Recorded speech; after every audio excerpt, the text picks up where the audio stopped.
Share this video with your friends and leave us a comment. And also please subscribe to Pritula's channel, because every evening, literally every evening around 6 to 8 o'clock, he hosts short streams where you can learn useful and interesting information about what happened during the day. And then it will be easier for you to reflect on it and understand it. So I recommend that you subscribe to his channel as well. And now I suggest we move on to the topic of our conversation. And let's talk about the events that are happening in China. They are shocking the whole world because it seems that China, Russia, India, as well as those countries that want to join this alliance, want to throw a so-called challenge to America. What do you think about this? I would like to reassure people because, in principle, nothing particularly grand is expected from China. Because right now, basically, the Chinese communists, the KGB agents of Russia, and also communist number 2, Kim Jong-un, are all hanging in the balance. And India has kind of been dragged into this situation, but I am sure that in a month or two, India itself will become more active from within. And the business community itself will tell Modi, listen, we basically want to do business with America. I'm not interested in your political motives. And considering that Modi is already in his third term in power, when someone stays in power for a long time, their mind starts to go, and accordingly, his only goal is to remain in power even longer. Just like in China, where they made it so that Putin could stay in power forever, and that's what unites them. But we shouldn't forget that, in principle, Trump's mission and his policy, he has no intention of sharing any kind of bipolar, tripolar, or multipolar world. He's building a unipolar conservative world. That's his mission, and that's the direction he's moving in. First, he wants to create a conservative, libertarian America, and then help other countries free themselves from that groundhog, the main brain, which is what socialist Europe and many countries around the world are suffering from, this leftist ideology. So Trump's task is to decommunize America and then help other countries. Accordingly, he did not see a future where either China or Russia would be dominant. You recently said that America wants to do business with India, and supposedly India wants this too. But Modi is currently in China. And there is information that recently Trump called Modi, but he didn't answer. Apparently, Trump wanted to propose something, maybe some kind of mutual benefit, maybe to improve economic relations somehow. Why do you think he didn't answer him? Why did Modi... The fact that he didn't answer is being recorded as a fact. But I'm sure that's pure propaganda. As if Trump has nothing better to do than keep calling Modi all the time. He just wants to hang out with the KGB guys and communists with Modi, no problem. But as soon as your opposition comes from within tomorrow, they'll do things completely differently than you expect. That's all there is to it. But the Indians, on their part, are also very offended. Yesterday, a video was circulating online showing that they supposedly made an effigy of Trump and wanted to burn it because they're upset about the tariffs America imposed against India. And accordingly, they believe that Americans now think all the presidents before Trump tried to build close relations with India. But Trump broke and ruined that. What do you think about this? And again, the information is presented through the same lens. Trump is bad. Trump is now defending Ukraine. He imposed a 25% tariff on India so that it wouldn't buy oil. In other words, he is on the side of Ukrainians, not the Ukrainian bureaucracy, but the Ukrainian people. And again, everything is immediately framed through the lens that Trump is bad. So Trump is doing everything to stop the fighting and to end this slaughter, which he considers senseless, as a moralist. That's why he's now putting pressure on India. And India has nowhere to go. Believe me, sooner or later it will side with America, because the main market is still America, and there will be no friendship between China and India. It's simply impossible, even in theory. They have been enemies for hundreds of years, and they have territorial disputes and so on. But this is just Modi himself as a person. He wants to stay in power, and for that is seeking political support from China. But he's only hurting himself by doing so. I think he will face major problems in India. But to sum it up, we can't say that it's solely Trump's fault, because Ukraine is not powerless in this situation. When Ukrainians demanded peace, Trump said he would impose sanctions on those countries that cooperate with Russia. So in a way, these sanctions on India were also imposed because of Ukraine's actions. That's why we can't say that we are completely innocent in this situation. Another issue is that we, Ukrainians, are not taking advantage of this opportunity, especially our government, because we can't say that our officials are actively engaging in peace negotiations or that we see them wanting to end this war. For example, just recently, Zelensky stated that Russia needs to be killed. Well, they will get weapons from Europe, and accordingly, Europeans will somehow be able to buy them. So what do you think? Do Ukrainians have the desire to end the war, especially among the officials? Well, the thing is, the TV experts in India, Ukraine, and Europe, they all think the same way. Their only motive is purely to stay in power forever. And as for Zelensky threatening to strike Russia, the question is he protected? Is he in a bunker? But are the people protected? So there will be retaliation, right? A corresponding response. So in this case, it would be better if he took Trump's side, completely turned around and said, that's it, I'm working fully with you. Full support. I renounce the Mises and all this Soros-backed Europe. And let's resolve this issue as quickly as possible. But that's not happening. So if the Ukrainian authorities were on Trump's side, I think the issue would have been resolved very differently back in January, but instead, it keeps getting more complicated.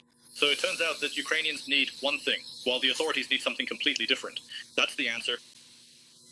And what do you think? Will Russia and China be able to build the Power of Siberia 2 pipeline between themselves? Because the Russians want to supply gas to China, but the issue is with the pricing policy.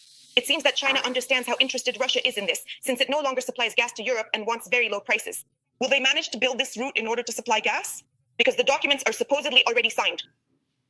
I'd like to say something blunt here. In reality, Russia is like a shoelace on China's boot. That is, China's goal is to take everything up to the Urals, then break up Russia, and ultimately take over this entire territory. They are not allies at all. And Putin fully understands this. Why does he cooperate with China? Because he wants to stay in power. That's all there is to it. So that's the answer. And the fact that China will eventually crush Russia is already obvious. And he was interested in starting a war on European territory, and unfortunately, Ukraine has suffered because of it. He was pushing Putin from behind to get him to start, because in this way, Putin weakens both Europe, America, and himself. But for a KGB man, for him, killing 1 million of his own people is not a problem. That's exactly how these terrorist countries differ from civilized ones, because a civilized country will stand up for every soldier, for every person. But terrorists think completely differently and have entirely different plans. And what do you think? Was Europe also interested in having a war in Ukraine? Or is it solely Russia's fault, with China pushing it towards this? If we dig a little deeper, basically, this is the situation we have. On one side, there's China and the KGB-run Russia, and on the other side, socialist Europe, which stays in power only through election fraud and constantly bringing in illegal foreigners onto its territory, whom they simply feed and provide for. These people who contribute nothing. And what's the situation in Germany right now? They want to raise the retirement age to 75. So it turns out that a native German worked his whole life, only for Arabs and Islam to come onto his land, people who live off benefits and don't even intend to work. And now the German has to work longer because these unwanted guests have arrived. That's the answer. So basically, this war can be described as a conflict between one group of communists and another group of semi-communists, both of whom benefit from this situation. In addition, we also have another side, the communists, the social communists of America, who also took part in this. And if that stool Harris were to win now, I think there wouldn't be any elections in America in the future. Just like now, there are no real elections without choice in those blue democratic states, where Democrats have been in power for 70 years. The cities are completely ruined, but they can't choose another leader because they constantly rig the elections. The same situation was present here as well. Now, thank God Trump has won the election. The American people said, we want order, and we want to focus on our families, our businesses, and our investments. That's how we see the future, not the way the socialists, Democrats, and as of today, even the Islamized Democrats are offering us. But as we can see, there is no order in Chicago. People there are also outraged against Trump. They're coming out to protest. What's happening in Chicago, and why are they so dissatisfied? What is Trump going to do about this? Tatiana, that's the wrong question. The fact is, the Chicago bureaucrats are dissatisfied with Trump and are organizing artificial protests. The people support Trump, they want order, so you can't say that, in general, all the people support Trump. It's the bureaucrats, socialists, and Islamists who don't support Trump, but everyone else wants order. Tatiana, you want order in your country, in your city, in your home, in your family, don't you? These are absolutely normal things. Well, communists don't think that way. They need power, then they create a problem, then they pretend they're doing something about it, and during all that, they steal your money, and in the end, they send you off to war to die. That's their tactic. And what do you think? Why did China and Russia establish a visa-free regime between themselves? So now it's easier for people from one country to visit the other as guests. What's the goal and purpose of this? Why do this? Is it so that Russia can get closer to China, or what? Because the communist told that Botox guy with his brain problem, he told him, now you open the borders because I actually plan to go all the way to the Urals. And Putin couldn't even say no to him because it was a unilateral initiative from China. I think Putin isn't very happy about this situation. He's just forced to do what he's told, that's all. Because he's completely under China's thumb, since the economy is already declining, down 50% after it was switched to a wartime footing. And without China's support in the future, Russia will simply fall apart. It's going to fall apart anyway. But China will only speed up that process. Putin understands this, but for him the main thing is to survive until the end and stay in power. That's all. And what do you think? Why does China, along with other SCO countries, want to create their own bank in order not to use the dollar? They say, India, China, that they are tired of America's pressure. They're tired of constantly being sanctioned. Now they want to be free, to create their own bank, to use their own currencies. What do you think? How will this affect the world economy? Will this have any impact on the dollar? Will it remain just as stable, or do you think something will change? I'm sure they won't succeed, because that's not part of Trump's plans. Trump's plans involve a unipolar conservative world, as I've said from the very beginning. Accordingly, even if they come up with the yuan or some other currency to settle accounts among themselves, we have to understand that right now there are two institutions, the World Bank and the IMF, of which the United States currently controls 16%.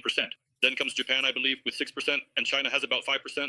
So all the money and resources are concentrated there. And where are the IMF and World Bank located? On the territory of the United States of America. If Trump now resolves the issue with Powell regarding lowering the rate, I'm sure he will also take on the IMF and the World Bank, which have also been moving in a socialist direction. And now the situation is going to change. And as for China, it is also coming up with its own kind of bank and so on. And it uses the same methods. They enter third world countries, give them money, that is loans with interest, and practically drive the country to bankruptcy. And then after a few years, it's no longer a country, not Ethiopia, not some American, African country. It will simply become China, just another Chinese zone. That is, the methods of the IMF and the World Bank over the past 20, 30, 40 years have basically been the same from this perspective. They would enter countries, third world countries, just like Ukraine was considered in that situation. All this time, they kept feeding them with these loans, and basically this whole situation with IMF loans also led to and is one of the reasons for this conflict. But the Ukrainian authorities say that the IMF helped a lot because they constantly provided money for the budget, which was lacking, and supposedly encouraged the implementation of reforms that supported democracy and granted rights and freedoms to people. So what do you think? Did the IMF actually help us with this or not? The IMF is a thalassocratic bureaucracy that helps the Ukrainian bureaucracy. It has absolutely nothing to do with its own people. That money only reaches them indirectly. Even the National Bank of Ukraine is completely under the thumb of the IMF and the World Bank. It doesn't make decisions on its own. So when people talk about Ukraine, sovereignty, and so on, Ukraine hasn't had sovereignty for 33 years. There's simply a plan for it to have it. But at the moment, and for the foreseeable future, that's not expected, because the debts are so large. There's something like 18 billion in debt to the IMF, and about the same amount to the World Bank, which Ukraine still has to pay back. There is a way out, of course, and we can talk about it if there are such questions. Tell me, has USAID, that organization, stopped functioning? What do you think? Is this a good thing, or did something bad happen? Why did it stop functioning? And why did Donald Trump consider it ineffective? Because it was a feeding trough for the Democrats who, through various schemes, arranged things in such a way as to siphon off money to those third countries, since it was easier for them to manage the funds there with at least some accountability. But in addition, it has now come to light that through USAID, money was being sent, and a lot of it actually stayed in America. Sometimes only 10% would actually reach the beneficiary they had come up with, some gender programs or some other nonsense, as was usually the case. And in this way, USAID was also involved, as well as the CIA and all those structures that constantly supported this propaganda. It was originally created to influence the Soviet Union and other countries, but later it simply turned into a feeding trough for the Democrats, who, through various schemes, siphoned money from there via their programs, enriching themselves and always having funds for the next elections thanks to these schemes. They always operate according to the same scheme. So for Ukraine, sorry, let me finish. For Ukraine, this is better because they were just constantly giving money to propagandists who praised Biden and all this leftist government. And so the fact that this has stopped is very good. I think this is fine. Right now, all those propagandists have just been switched over to various European grants because there's still some resources left there. But I think that situation will end soon there as well. And in the end, I think Trump will push things to the point where both the X platform and the Truth platform will dominate in Ukraine. And people will open their eyes and maybe finally take off the boxes from their heads, those put there by the KGB agents and socialists, and start perceiving normal information. Thanks to programs like the ones you do, Tatiana, this world of people with common sense is expanding. This is very important work. As Javier Milei said, the more of us there are, the fewer of them there will be. So I thank you for your work. I also thank you for your work and encourage people to subscribe to Ole Prytula's channel, because remember, every evening there are short streams and live broadcasts there. And truly, Ole explains the day's events and information in a very accessible and simple way. You will be able to analyze it, to critically reflect on it, because there is so much information now, and it's very difficult to find the essence in it. Ole, please tell us your position regarding Trump trying to end the war between Ukraine and Russia. What is Europe doing? So Trump says he will impose sanctions against Russia. He has talked about this before. Europe is already implementing the 19th package of sanctions, and it isn't working. What do you think? Is Europe not doing enough? Are they waiting for Trump to act? Are they being passive? What is happening with Europe at this stage? Simply put, Tatiana, geopolitically, as things look now, Trump has seen that Russia and China want to join forces. Accordingly, Trump's task now will be to practically help Europe get out of this socialist trap. And I am sure that he will now get involved in the process. In every upcoming election, conservatives and right-wing people who support Trump will come to power in each country. And all those Macrons, Starmers, and Merzes will be thrown out like a cork. And after that, when he pulls Europe completely to his side, that will be the geopolitical force in which Ukraine, I believe, will even dominate in the future, especially as it becomes an ally of America. Because Europe will still have to deal with the consequences of Islamization, what has happened, and the way it has veered to the left, to the side it has ended up on. So in this situation, Ukraine can actually be very useful for America, and vice versa. America can be useful for Ukraine, and Ukraine for America, so that together, America is about to make a big leap forward economically. And Ukraine, in alliance, could also break through in that situation and boost its own economy. The only thing is, we need to choose the right leader, someone who in the future would work with Trump on the same wavelength, not oppose him. That's the whole answer. And what do you think? How will Trump end this war? Because so far we haven't heard anything more concrete. What specific measures will he take? Our government, as we can see, is not taking any. One day they're ready for negotiations, the next day they're not. They will strike deep into Russia asking for help to end the war. From our government side, we don't understand what their position is. As for Trump, he wants to stop this war. We've heard that. But yesterday he said he would try to help Ukrainians because they are suffering. How? What are his next steps? Trump voiced the idea of PMCs, which are private military companies. So I think that most likely such commercial private entities will be created, which can be present on the territory of Ukraine. These could be Americans, Europeans, and so on. But it is clear that they will still be under America's control, under direct control. And in this way, they can help Ukraine here, let's say from a military standpoint, from a defense perspective, to strengthen itself. And the fact is, now, after Putin has shown such great affection for China, he will still impose sanctions. I'm even more certain of this now. I was always in favor of imposing sanctions from the very beginning, as soon as he came to power, without testing Putin, and not just sanctions against Russia. These should be personal sanctions against the leaders of the government, and this terrorist Putin should be declared a terrorist, just like he declared Maduro one. Accordingly, one can act quite toughly from such a position, and that's why I'm sure Trump is determined to put a decisive stop to, that's his, well, sort of mission. I mean, he's already stopped 6 wars, he'll stop this one too. The thing is, let's say the situation had been developing for 30 years, which led to the war. That's why a lot of problems have occurred. But I'm sure that in any case, victory will be on Trump's side. So this